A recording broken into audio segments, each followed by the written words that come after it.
But President Ruto has lowered the bar of the president and the threshold of respect that is supposed to be given to head of state.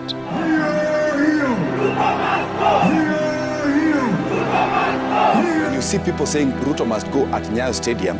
You see them in Isiolo. You see that in Kisii. You see that in Kisumu. You see that it means it is the whole country. You can also see that online. William Ruto is one term. We are focused. That's what we are working on.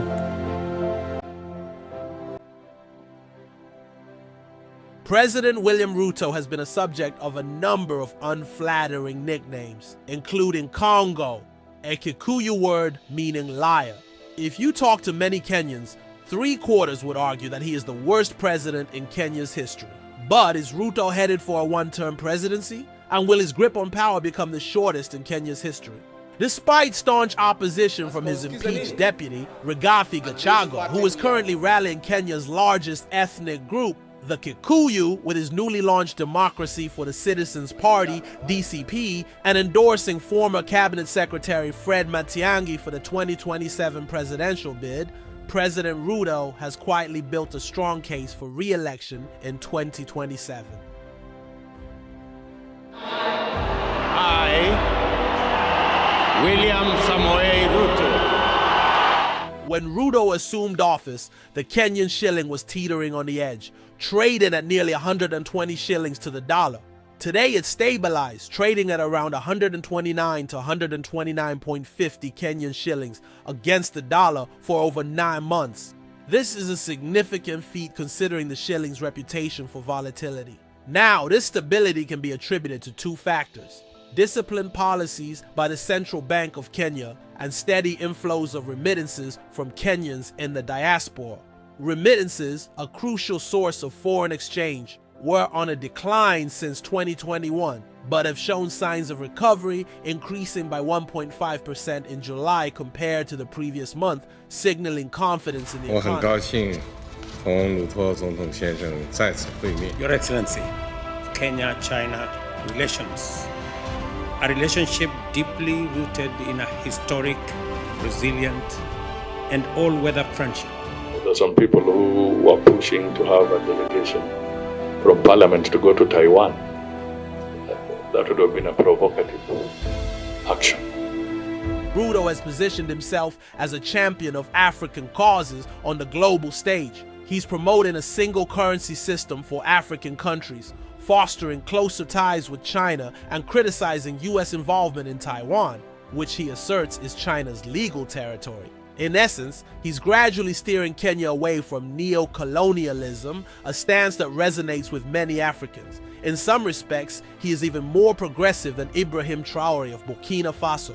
In terms of economic performance, Kenya's GDP grew by 5.6% in 2023, a notable rebound from the pandemic-induced slowdown in 2020 and 2021. While this growth might not translate directly into individual wealth, it signifies that Kenya's economy is on a trajectory to recovery.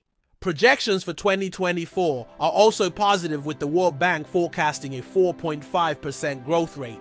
Although this is down from the projected 4.8%, it still demonstrates resilience in the face of global economic headwinds. Another factor working in Ruto's favor is his strategy towards his political rivals. Instead of confronting them head-on, he has brought them into his government.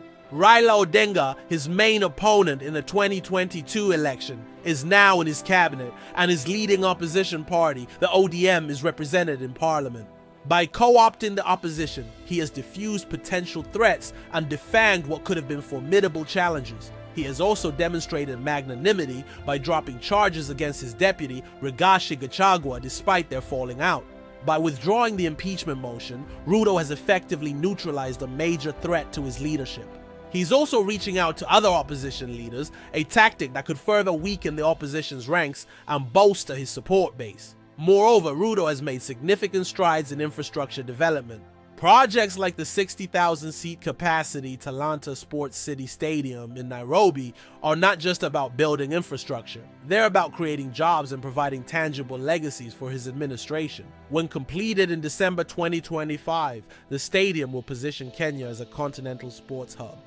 Furthermore, the 2,348-unit Lumumba estate in Kisumu, built at a cost of 2.5 billion shillings or $20 million, is a step towards solving Kenya's housing deficit. The project is significant because it provides affordable housing for urban Kenyans who often face high rents. The first phase of the project is expected to be completed by March 2024, offering some relief to those seeking decent and affordable housing.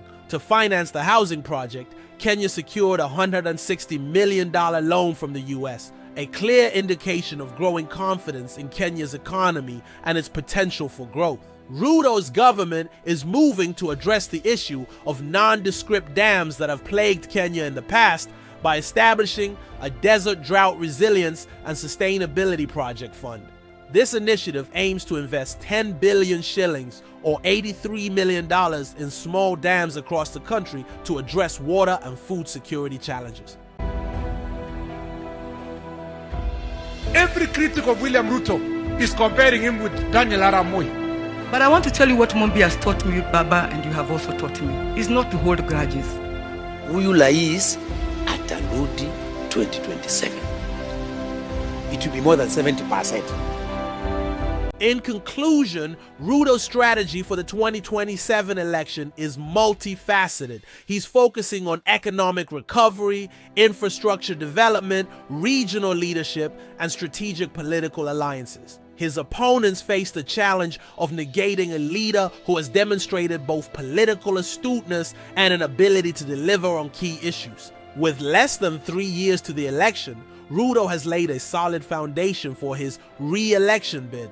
The question is, can the opposition find a way to overcome the hurdles he has put in place and present a compelling alternative to Kenyans? Or will Ruto's combination of economic recovery, infrastructure development, regional leadership, and strategic political alliances prove too strong to beat? Only time will tell.